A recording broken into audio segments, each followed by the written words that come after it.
성경은 몇 권이지요? 미안합니다. 한 권인데 작게 쪼개서 이게 1600년 동안 40여 명에 의해서 기록이 되었어요. 총 몇 권?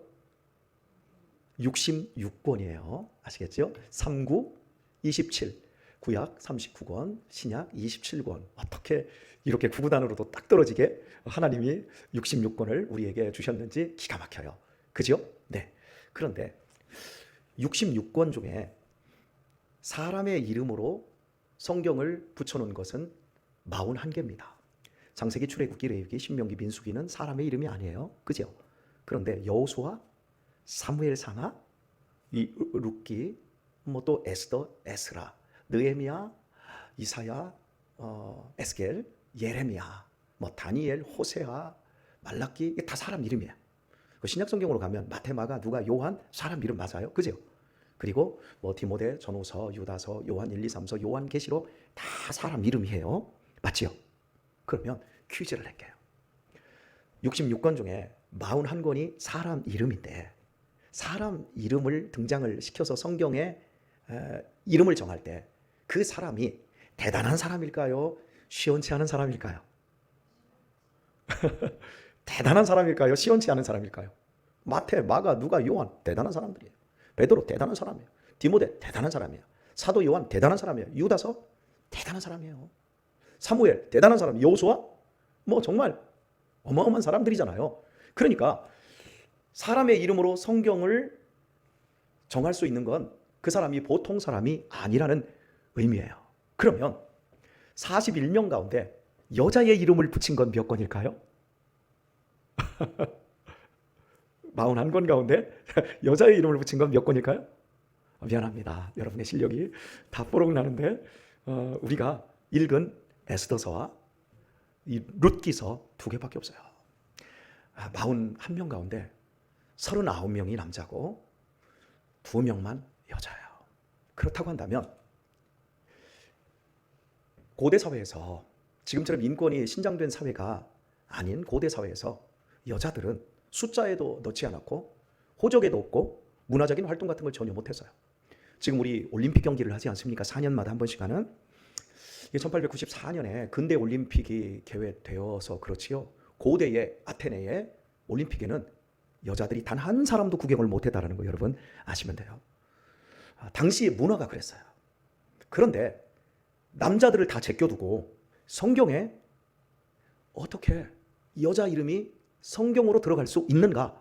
그래서 사람들이 성경은 여성들을 굉장히 비하하고 있다. 굉장히 보수적인 관점에서 남성 우월주의가 굉장히 팽배하다. 이렇게 얘기하는데 당시에 지금부터 2600년 전부터 2000년 사이에 쓰여진 책 가운데 여자 이름이 붙어있는 책이 있을까요? 없을까요? 없어요. 그만큼 성경은 여자들을 무시하지 않아요. 그런데 인권주의라고 하는 오늘날의 시각으로 성경을 보니까 39대 2다. 이런 관점으로만 보고요.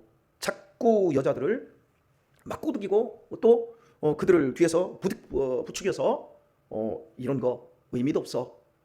우리가 인권을 신장시키려면 성경을 볼 필요도 없어. 이런 쪽으로 자꾸 나가는 거예요. 여러분 속지 않으셨으면 좋겠고요. 자, 이제 2개 성경을 읽어봤는데 얼마나 대단한 여자들이면 당시의 그 사회적인 통념을 바꾸면서까지 여자를 성경 이름으로 만들었을까? 우리가 먼저 죽으면 죽으리라 그걸 기억하라고 그랬잖아요. 이건 우리 안희숙 사모님이 책 제목으로도 쓰여 놓은 건데요. 죽으면 죽으리라. 왜 이 말씀의 배경이 나왔는지 여러분에게 잠시 설명을 하면서 에스더라는 사람이 충분히 성경 이름으로 등장할 만하겠구나 거기에 이르게 되어질 겁니다. 혹시 여러분은 300이라는 영화를 보셨나요? 2007년도에 나온 300명 부시국가였던 이제 그리스 국가를 이 아시아의 페르시아가 쳐들어왔는데 세 번째 쳐들어왔을 때 300명의 그 용사가 그리스 쪽에 300명의 용사가 협곡에서 맞고 무려 일주일 동안 그 진로를 막았어요. 그러면서 그 페르시아 군대를 거의 한 3만 명 정도를 죽였어요. 300명이. 이게 그 테르포빌레 전투인가? 제가 이름이 정확하게 생각이 안 나는데 그런 그 배경적인 시대예요. 그때에 페르시아 왕이 이거 300명 아무것도 아닌데 자기들의 진로를 막았고 15만 명의 군대 중에서 뭐 3만 명 정도가 그 300명에게 죽어버린 거예요. 기운이 쫙 빠져버렸어요. 그리고 그 전쟁에서 왕이 돌아옵니다. 그때의 왕의 이름이 크세르크세스예요. 페르시아 왕이 크세르크세스 1세예요. 그런데 우리가 읽은 에스더서에 보면 그때의 왕을 아하수에루 왕이라고 얘기를 해요. 어떻게 이런 그 역사적인 그 사람의 이름을 아하수에루라고 성경에서 지명을 했고 이걸 또 이렇게 번역을 했는지 참 의문인데 크세르크세스예요. 이 왕이 열이 받아버렸어요. 그리고 아무것도 아닌 그리스 군대에게 300명에게 어마어마한 전투력 손실을 입고 그 전쟁에서 300명한테 치고 돌아버린 거예요. 자존심이 확 상해버렸는데 자기의 그 왕비 와스디가 자기를 무시한단 말이에요. 왕비 폐위를 시켰어요. 다른 아내를 얻었는데 그 아내가 에스더예요. 유다에서 바벨론에서 포로로 잡아왔는데 그 바벨론을 페르시아가 먹어버렸어요. 그래서 제국의 역사가 바뀌었는데 그 페르시아 제국 내에 남아있던 유다인 중에 여자 하나를 뽑아서 왕비를 삼았는데 왕비를 삼으면서 왕이 내 왕비라 할지라도 왕비가 한 사람만 있는 게 아니라 수십 명, 수백 명이 있겠죠. 누구든지 여자가 내가 허락지도 않았는데 나한테 오면 내 방으로 오면 내가 마음이 좋으면 받아주겠지만 좋지 않으면 폐위시키고 죽여버리겠다. 이런 칙령을 내려요. 그러니까 왕이 자존심이 전쟁에서도 졌고 자기 아내한테 짓밟혀버리니까 이게 화가 나서 이런 칙령을 내려버렸어요. 그리고 이제 에스더가 왕비가 되었는데 믿음의 사람이에요. 근데 위기가 왔어요. 하만이라고 하는 아말렉 사람이 그 페르시아의 총리 대신이 되어서 유대인들이 미우니까 유대인들을 싹 죽여버리고 그냥 싹 죽여버리자고 하는 칙령을 만들어냅니다. 그래서 왕에게 허락을 받아서 죽이는 날을 정해버립니다. 그 상태에서 이 에스더가 그걸 알고 왕비인데 이걸 어떻게 해결을 하긴 해야 되겠는데 자기는 그냥 가만히 있으면 자기는 살아요. 왜? 왕비니까. 자기의 동족들은 다 죽어도 자기는 살 수가 있음에도 불구하고 왕에게 나아가서 이런 흉계를 꾸민 것을 고발을 하고 탄원을 하겠다라고 하는 마음을 가져요. 그래서 모두에게 그 음식을 선포하고 나도 내 시녀들과 함께 3일을 굶겠다. 그리고 하나님 우리를 긍휼히 여겨 주세요. 기도하고 왕에게 나아가겠다. 죽어도 좋다. 죽으면 죽으리라. 이 마음을 이제 먹은 거예요. 그래서 지금 우리가 읽은 데서는 죽으면 죽으리다 이렇게 됐어요. 그리고 나서 다음 장으로 가면 왕에게 나갑니다. 그런데 하나님이 왕에게 은혜를 주사 어떻게 오셨어요? 그러면서 그 왕비를 받아줘서 왕비가 폐위되지 않고 죽지도 않고 여차여차한 이런 계획을 알게 되어지고 결국 유다인을 모두 다 죽여버리려고 했던 하만이라는 자가 자기 꾀에 자기가 넘어가서 결국 그 사람이 죽고 유다인들은 굉장히 높임을 받게 되었다. 그 얘기가 에스더서의 내용이에요. 그러니까 여자이지만 왕비이잖아요. 그죠? 여자이면서 왕비이고 유다 민족을 완전히 전멸될 그 위기에서 살려낸 사람. 그래서 그 날을 부림절이라고 해요. 우리가 다시 살게 되었다. 그러니까 이 에스더라는 여인은 성경의 이름으로 성경이 기록될 수 있는 충분한 자격과 이런 것들이 되지요. 그죠? 여기까지는 모두 동감할 겁니다. 그런데 이제 우리가 살펴보려고 하는 것은 룻기 얘기예요. 룻이라는 여자는 우리가 지금 룻기를 읽었는데 애 하나 낳은 것밖에는 없어요. 구체적으로 그 여자에 대해서 여러분에게 설명을 해드릴게요. 이 룻기의 주인공 룻은 이스라엘 여자가 아니에요. 이방 여인인데 이방 중에서도 하나님이 가장 증오하고 싫어하는 모압 사람이에요. 우리가 지금 민수기를 이번 주에 읽고 있지만 민수기에 보면 바알부올 사건이 있어요. 고스비 사건도 나와요. 거기에 보면 바알락이 나오고 바알람이 나와요. 모압왕 바알락이 바알람이라고 하는 이방 선지자를 불러서 하나님의 백성들을 저주하게 만들려고 했었는데 결국 저주가 안 되고 축복만 되잖아요. 그래서 돌려보냈는데 이 발람이라고 하는 사람이 꾀를 내서 모압 왕에게 이들을 저주하는데 간단하다. 내가 저주를 안 해도 이들을 하나님이 버리실 수 있고 이들을 하나님이 치실 수 있도록 만들면 된다. 그 방법을 발람이 알려줘요. 그게 뭐였냐면 자기들의 종교적인 잔치에 이스라엘 사람들을 다 모셔서 초청을 해서 술판을 벌이고 마지막 끝에 여자들을 모두 붙여가지고 음란 파티를 하게 만들어요. 그래서 그것 때문에 하나님께서 화가 나서 이스라엘을 죽이고 연병을 내려주시고 이스라엘 진영에 불을 지르시는 이런 장면들이 나와요. 그래서 하나님께서 하나님의 백성을 저주하게 만들었던 족속이 모압 족속입니다. 그래서 모압 족속은 절대로 하나님의 총회에 받아들이지 마라. 하나님의 총회에 받아들이지 말라고 하는 건 그 사람들은 교회로 받아들이지 마라. 교회로 받아들여도 내가 그들을 구원하지 않을 거다. 하나님이 이렇게 저주를 내린 민족이 모압인데, 룻기가 어떻게 시작되어졌냐면 베들레헴 땅에 사는 엘리멜렉이라고 하는 사람이 있는데 큰 흉년이 들어서 먹을 게 없어서 일가족을 데리고 아들 둘과 자기 부인, 아들 둘의 이름은 기론과 말론이고 그리고 자기 부인의 이름은 나오미, 이름을 다 등장을 시켜요. 이들을 데리고 모압 땅은 굉장히 풍요로운 땅이에요. 물과 초지가 굉장히 좋은 땅이에요. 지금도 모압에 가면 깜짝 놀라요. 그러니까 베들레헴에서 흉년이 들어서 먹고 살 길이 막막하니까 엘리멜렉이라고 하는 사람이 일가족을 데리고 항상 물이 철철 넘치고 항상 초지가 풍성한 그 모압이라는 곳으로 이주를 갑니다. 이민을 가는 거예요. 그러니까 거기 가면 돼요? 안 돼요? 안 돼요. 왜? 그들을 우리 총회에도 들이지 말라고 했으면 이스라엘이 거기 가는 것도 하나님이 허락지를 않아요. 그런데 이 사람들은 신앙이 먼저냐 아니면 먹고 사는 게 먼저냐, 하나님의 율법을 엘리멜렉과 그의 부인 나오미는, 그의 아들 둘은 버려버렸어요. 아니 신앙이 뭘 중요해, 당장 먹고 사는 게 중요하지. 그래서 먹고 살기 위해서 모압으로 내려갔어요. 여러분, 먹고 사는 것 중요합니다. 그런데 신앙은 버리지 마세요. 왜냐하면 결국 먹고 살아도 죽어요. 그런데 신앙을 버리면 더 힘들어져요.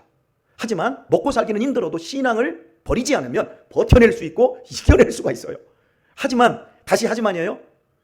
내가 먹고 사는 걸 앞에 두면 나중에 신앙도 먹고 사는 것도 끝이 없이 반복되는 고통 속에서 견디지도 못해요. 그리고 자식들도 잘못되고 다 어려워지는 거예요. 여하튼 모압을 내려갔어요. 그리고 모압에 내려가서 아들 둘이 결혼을 했어요.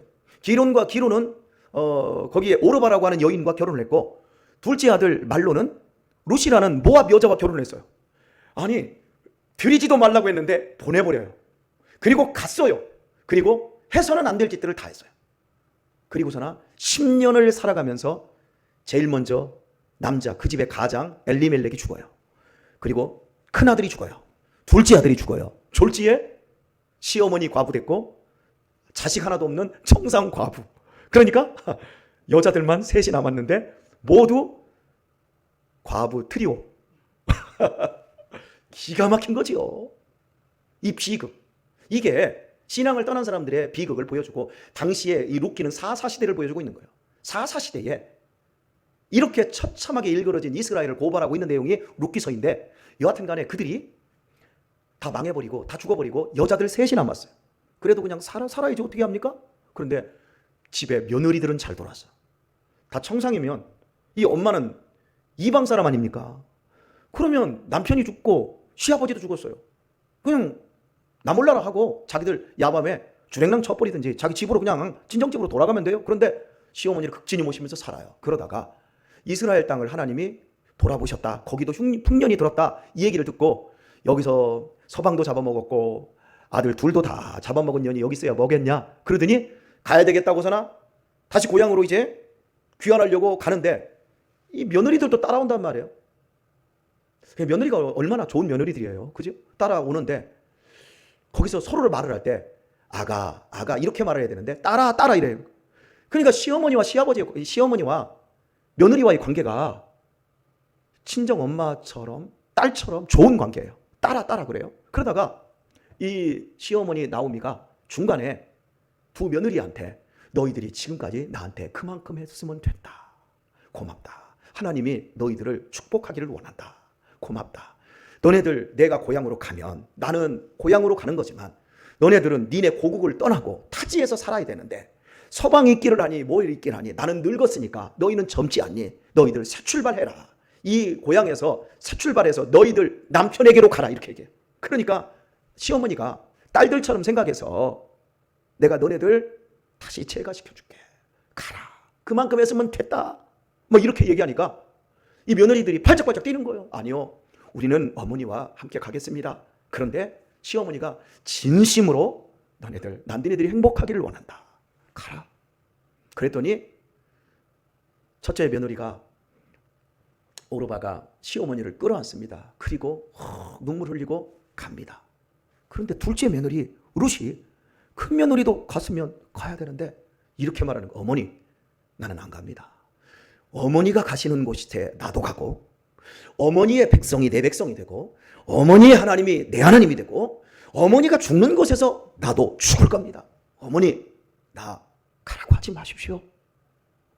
그러니까 어머니가 아니다, 아가, 딸아, 너도 가라. 그런데 아니요, 나는 안 갑니다 하면서 어머니를 붙쫓았다고 그래요. 이 표현이 한글 표현인데, 붙쫓았다라는 것은 붙잡고 떨어지지 않기 위해서 쫓았다는 뜻이에요. 그러니까 이 며느리가 진심으로 나는 제가 할 마음 없습니다. 나는 어머니 하나님이 나의 하나님이고, 난 어머니랑 함께 살고 어머니의 백성 속에 있다가 나는 이방인이지만 나는 거기서 죽겠습니다. 이러고 와요. 그러니까 시어머니가 포기하고 그래, 가자. 고향 땅 베들레헴에 왔어요. 왔는데 먹고 살 길이 막막한 거야. 근데 마침 보리를 거두는 시기예요. 밀을 거두는 시기예요. 이 며느리가 시어머니 먹여 살리겠다고 이삭 죽게 하는 거 있잖아요. 이렇게 비는데 떨어진 걸 이렇게 줍는데 이렇게 하는 거야. 이방 여인이 들어와서 이거 하는 거야. 그러니까 이 남자 저 남자가 찝쩍거릴 수 있잖아요. 묵묵해요. 그리고 아침서부터 이삭 죽기를 하는데 점심 때 밥 차려주러 집으로 한 번 딱 들어갔다 나온 거 외에는 계속해서 그 일을 하니까 사람들이 저 이방 여인, 저 모함 여인, 저거 우리 회중에 들지 못하는 저런 썩을 것이 여기 들어왔네, 이 시각으로 보다가, 아니 저런 모압 족속, 저 더러운 족속 속에서도 어떻게 저런 여인이 있지? 아니 어떻게 저런 쓰레기 같은 곳에서 저렇게 귀한 여자가 생겼지? 동네 사람들에게 소문이 나는 거예요. 그래서 그 동네에 가장 유력한 보아스라는 사람이 또 그 밭에서 이삭을 죽게 된 거예요. 그걸 보고 종들한테 절대 건드리지 마, 저 여자. 그리고 너희들이 이삭을 착 흘려. 그리고 자기가 그 밭을 관리하러 갔을 때 불러더니 너는 이방 여인으로서 너희 시어머니 모시려고 여기 온 걸 내가 다 한다. 이리 와라, 앉아라 하면서 거기서 빵도 주고 그러면서 먹여. 그랬더니 이 여자가 먹다가 또 빵을 한쪽에다 두어. 왜? 그랬더니 우리 시어머니 가져다 드리려고. 그 시어머니를 모시는 정성이, 이게 이방 여자인데 이게 보통이 아닌 거예요. 감동을 줘요. 그리고 시어머니는 이 룻을 내가 시집을 그래도 내가 다른 데 보내야지. 그러면서 시집을 보내기 위해서 이제 기어 물을 자라는 게 있어요. 그 이제 한 집안에 남자들이 다 죽어버리고 자손이 끊겨버리면 그 집안을 위해서 씨바지, 남자가 씨바지를 해주는 거예요. 가장 가까운 근족이 씨바지를 해주고, 그럼 그 집에 자식이 태어나잖아요. 아들이 태어나면 그게 그 집 자식이 되는 거지, 그 씨바지 그 사람의 자식이 되는 게 아니에요. 씨를 나눠준 사람. 그리고 이 씨를 나눠준 사람은 이 사람들이 살 수 있도록 집도 마련해주고 땅도 줘야 돼. 그런데 그걸 하겠다라고 하는 사람이 나타나고 결국은 보아스라는 사람과 결혼을 하는데, 이게 이 가까이에서 이 여자가 나중에 이왕이면 젊은 사람하고 결혼만 되는데 이 보아스라는 사람 늙은 사람이에요. 나중에 보아스가 네가 연소한 젊은 사람을 택하지 않고 나를 택한 것을 고맙다, 이렇게 얘기를 해요. 그러니까 이 룻이라는 여자는 자기의 욕정을 위해서 남자를 택하지도 않고, 그리고 어머니를 빌미로 해서 뭔가를 얻으려고 한 게 아니라 그냥 어머니를 성심을 다해서 섬긴 여자였어요. 그리고 아들을 낳았어요. 아들을 낳았는데 그 아들을 15절을 보면 그 아이를 시어머니에게 드려요. 시어머니가 지금 자식이 끊겼잖아요. 시어머니에게 드려요. 그걸 어떻게 드리냐면 16절을 볼까요? 나오미가 아기를 취하여 품에 품고 그의 뭐가 되니? 양육자가 되었어요. 자, 여러분, 시어머니나 친정어머니가 자식 키워주면 좋지요. 요즘 그런 세상이에요. 그런데 당시에는 절대 내 새끼를 누구한테 맡기지 않아요.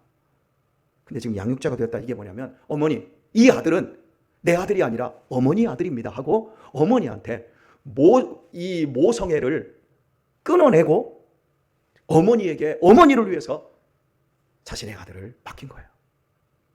자, 여러분에게 묻습니다. 지금 우리가 뭘 살펴보고 있죠? 성경에 41명이 사람 이름으로 성경이 기록되었는데 그 중에 여자만 2사람이다. 첫 번째 여자는 왕비였고 이스라엘을 구원한 사람이다. 충분히 에스더는 이름이 기록될 만한 자격이 있다. 그런데 룻이라는 이 여자는 그냥 우리가 평소에 사는 거예요. 여러분들도 시아버지 시어머니 모셨고 또 그런 과정들을 여러분이 잘했든 못했든 간에 여러분 다 한 거 아니에요? 그리고 밥하고 빨래하고 애 낳고 우리 당한 거예요. 그런데 이런 평범한 여자, 그것도 이방 여자요. 이방 여자 더 모압 사람들은 총에 들이지도 마라. 그 음란한 여자들, 음란한 사람들이다. 그랬는데 어떻게 이런 사람을 성경에 기록을 했을까? 지금 우리가 그걸 추적하고 있는 거예요. 여기 지금 성경으로 이름이 올라올 만한 이게 있나요? 롯은 없어요. 제가 보기에는 없어요. 그런데 우리가 보는 관점과 하나님이 보는 관점이 틀리다는 거예요. 자, 더 중요한 건 하나님이 롯을 우대했을까요? 에스더 왕비를 우대했을까요? 생각은 에스더를 더 우대할 것 같은데 에스더는 어떤 자식을 낳는지 몰라요. 그리고 그 자식들이 어떠했는지도 몰라요. 그냥 에스더는 죽으면 죽으리라 한번 멋지게 헌신하고 멋진 이름으로 에스더서에 이름이 등재되어 있을 뿐이에요. 그런데 이 롯이 낳은 아이는 이렇게 기록되어 있습니다. 17절 볼까요? 그 이웃 여인들이 그에게 이름을 주되 나오미가 아들을 낳았다 하여 그 이름을 오벳이라 하였는데 그는 다윗의 아비인 이새의 아비였더라. 여러분, 이 롯이 낳은 이 롯이 낳은 이 아이가 누구의 할아버지예요? 다윗 왕의 할아버지예요. 그리고 더더욱 18절을 보면 베레스의 세계는 이러하니라. 이 베레스는 누구예요? 베레스는 유다 있지, 이스라엘의 첫 출발자인 유다가 다말에게서 낳은 베레스와 세라라고 하는 쌍둥이 형이에요. 베레스의 세계는 이러하니라. 베레스의 족보는 이러하니라. 이렇게 말하면서 베레스는 헤스론을 낳았고 이렇게 얘기하면서 21절을 가면 살몬은 보아스를 낳았고 보아스는 오벳을 낳았고 오벳은 이새를 낳았고 이새는 다윗을 낳았더라. 이렇게 얘기하고 있어요. 자, 여러분, 하나님이 보시는 관점이 인간이 보는 관점하고는 완전히 틀리다는 것을 얘기해요. 자, 여러분, 이스라엘 역사의 가장 위대한 왕이 누구예요? 다윗 왕이에요.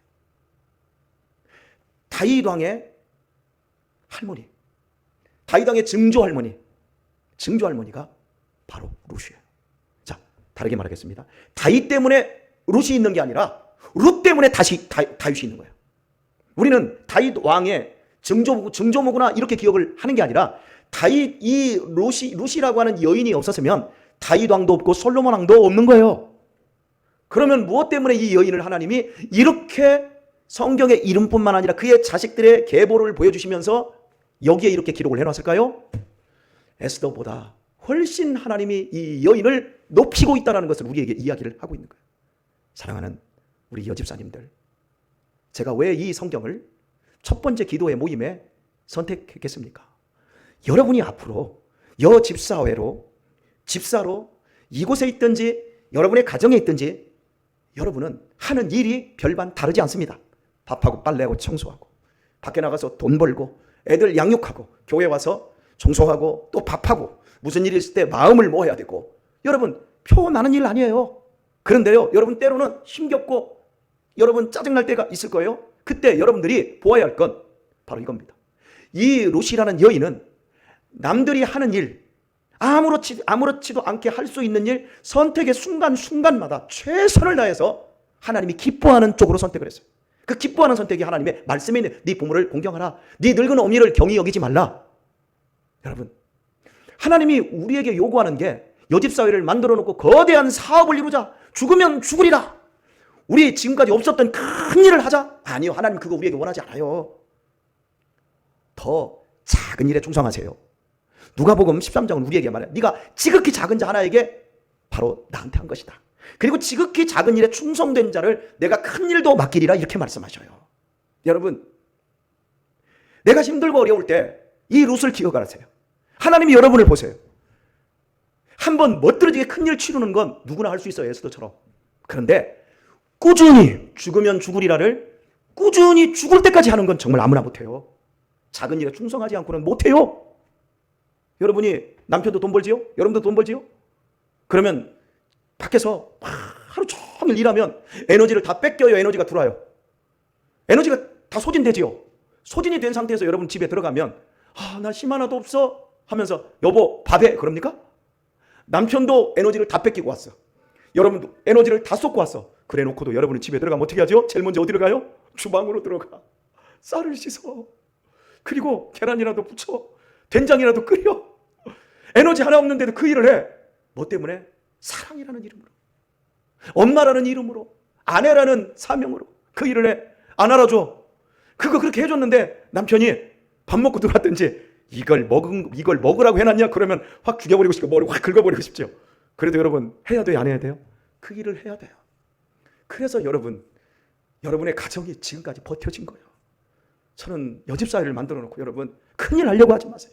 여러분이 해왔던 그 일들을 그냥 꾸준히 하세요. 아멘을 할래. 얼마나 큰일을 하려고 그러는지. 예, 우리 일하려고 하면 마음 안 맞는 일 많을 거예요. 속상한 일 많을 거예요. 어쩜 여러분 가운데는 나중에 여러분이 앞으로 섬기고 해야 될 일이 20년, 10년, 30년이 될 수도 있는데 그 시간 동안 여기에서 여러분이 떠나서 이탈할 수도 있어요. 우리는 아무것도 장담할 수 없어요. 그런데 꼭 기억하세요. 하나님이 아무것도 아닌 그 일을 하나님이 우리를 통해서 이루어 가시고, 하나님은 우리가 생각하는 목사가 몰라도 누가 안 알아줘도 하나님은 다 알아주시고, 나 같은 것을 재료 삼아서 내 후손의 저 밑에서 왕도 세워주시고 대통령도 만들어주시고 국회의원도 만들어주시고, 나중에 쇠고랑 찰까봐 아멘들을 안 하시는데 그죠? 여하튼 간에 하나님이 다 보고 다 우리를 인정하고 계시다. 그걸 여러분 꼭 기억하세요. 우리 교회의 성경이 되기를 바랍니다. 말씀 맺으면서, 오늘 우리 인생 속에서 선택이라고 하는 건 굉장히 중요한 일이에요. 여러분 지금 앉아있는 의자 있죠? 이 의자는 나무가 주재료로 만들어졌어요. 그런데 이 나무가 산에 있는데 이 나무를 베서 제재소에서 나무를 자릅니다. 그래서 합판을 만듭니다. 이 합판을 가지고, 이 두께를 가지고 이걸 의자를 만들기도 해요. 그런데 여러분이 마지막에 죽으면 들어가는 아주 작은 박스가 있어요. 나무 박스. 그게 뭐지요? 관이에요. 그러니까 똑같은 나무를 가지고 관을 만들 수도 있고, 똑같은 나무를 가지고 이렇게 여러분이 앉아서 예배 드릴 수 있는 의자도 만들 수 있어요. 그럼 나무가, 관을 만들어진 사람은 억울할까요? 안 억울할까요? 억울하죠. 이렇게 하나님을 예배 드리는 이런 장의자를, 성구가 만들어진 이 나무는 인격이 있다고 하면 굉장히 좋을 거예요. 그렇죠? 자, 이걸 생명용품과 죽음용품으로 나뉘어봅시다. 나무에게는 선택사항이 있습니까? 없습니까? 없어요. 그런데 오늘 내 삶이 남을 살려내는 생명용품으로 쓰일 수 있고, 남을 나 혼자 그냥 살다가 죽어가는 죽음용품이 될 수도 있어요. 자, 다시 앞쪽으로 가서 그것만 확인합시다. 오르바라는 사람이 어머니와 함께 같은 길을 가다가, 룻과 함께 같은 길을 가다가, 야, 너 남편 만나서 행복하게 잘 살아라 그랬을 때 갔잖아요. 오르바라는 여자가 그 이후에 이름이 있어요, 없어요? 없어요. 자기의 배를 채우면서, 자기의 정욕을 채우면서 그냥 모압이라고 하는 그 죽음의 땅, 음란한 땅에서 살다가 죽어버리고 말았어요. 그의 삶은 자기가 죽음 용품으로 선택하고 끝나버린 거예요. 그런데 룻이라는 이 여인은 하나님이 저 모압 여자는 받아들이지 마라, 모압 여자들은 음란하니라 그랬는데, 그 여자가 이스라엘의 왕을 낳는 여자로 하나님이 쓰셨어요. 무엇 때문에? 이 여자가, 룻이 선택한 한 걸음 한 걸음, 아무것도 아닌 것 같은 시어머니를 모시고 빨래하고 설거지하고 이삭 줍고 어머니부터 먹이려고 빵을 어머니에게 갖다 드리고 어머니의 말에 순종하고, 그걸 자신이 선택함으로 말미암아 어머니를 살려내고, 그리고 또 보아스 가문을 일으켜주고, 그리고 그 가문에서 다윗 왕이 나오고 그 가문에서 결국 예수님이 나오는, 이걸로 쓰여졌더란 말이에요. 선택이에요.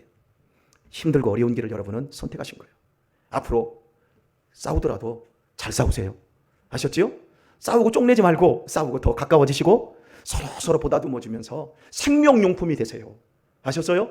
예, 이런 복을 우리 여집사회가 마음껏 누리시기를 예수님의 이름으로 축원합니다.